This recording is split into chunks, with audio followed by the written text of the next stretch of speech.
welcome back to my channel. This is a very bad way to start off the video with such terrible lighting in the car. The time right now is 6:50 and obviously we're in October, so it's getting cold and dark really quickly, but I am on the way to my BMAT exam. As you guys know by the title of this video, this is the Take the BMAT with Me part 2. I'm also going to update you guys on everything else that I left you guys on a cliffhanger on at the end of my results day video. What I'm going to be doing with my application now, whether my remark went up and stuff like that, I'm going to update you guys about that after my BMAT. But for now, what I'm going to do is focus on getting there, sitting the exam. We will catch up after. Drive a all white rank. Couldn't hit it if you niggas had iron. Lanes can't call and you lame. You had it then you lost all the time. I can buy a Billy, don't talk to me. For a show 150, don't talk to me. You ain't never help your mans, don't talk to me.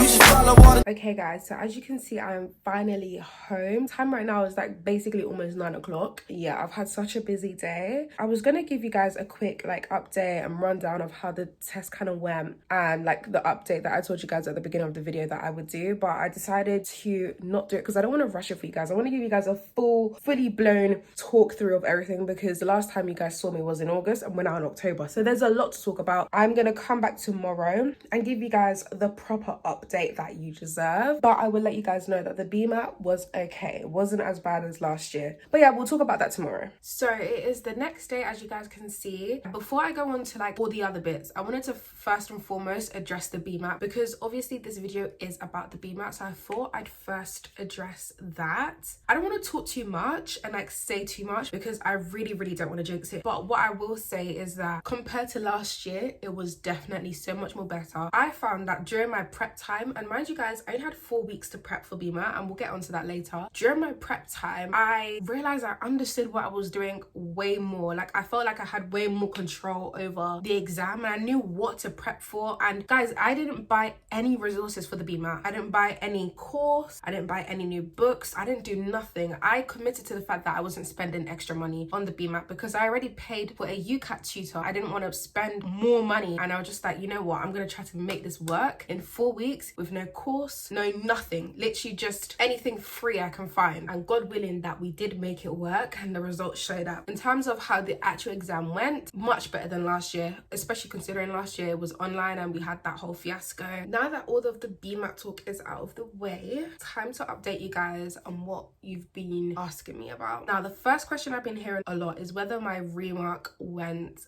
up. My remark didn't go up.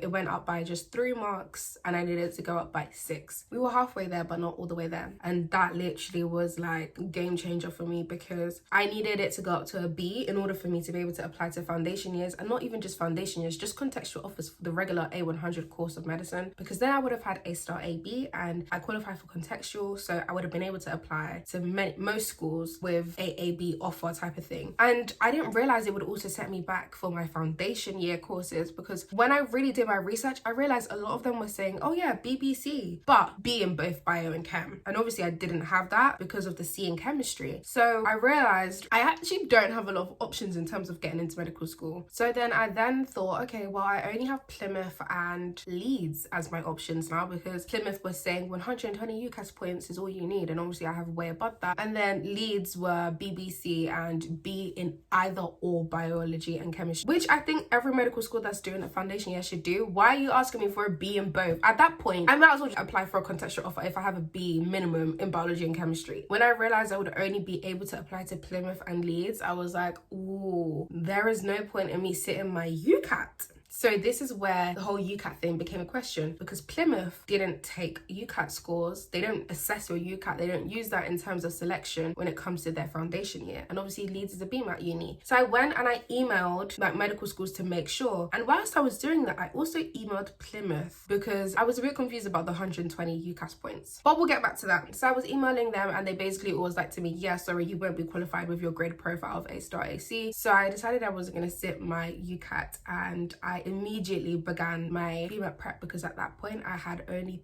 4 weeks, and I don't even think it was a full 4 weeks. I think it was 3 weeks and some change. Now, one morning I woke up to an email from Plymouth replying to my questioning about the 120 UCAS points thing, and they basically said to me, hi keh-me, yeah, no, you can't come to our university with A-star AC, because when we say 120 UCAS points, what we mean is BBB, and you have to match the grade profile with a minimum of B in everything. Since you have a C in something, you don't qualify. So what did this mean, guys? One medical school left. When I read that, I wasn't even sad or anything, because if I'm honest with you, I never wanted to go to Plymouth anyways. In my mind, I was kind of like, well, Leeds is kind of my only option, because Plymouth is like so far, 6 hours drive. Yeah, no.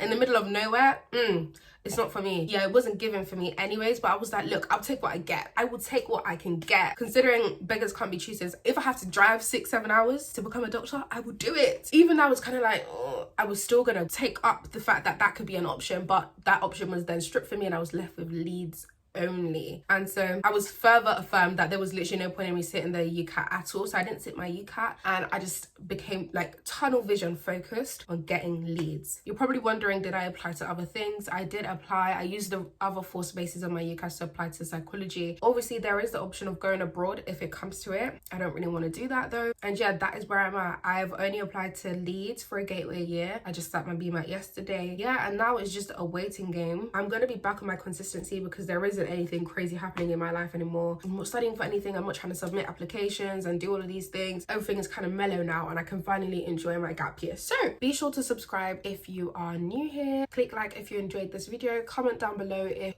you're also taking a gap year, and comment down where you're at in terms of your application, maybe what universities you applied to, or even if you're also applying to the Leeds Gateway year. It would be nice to like talk to other people. I hope this video was worth the watch, and yeah, I'll see you guys in my next video.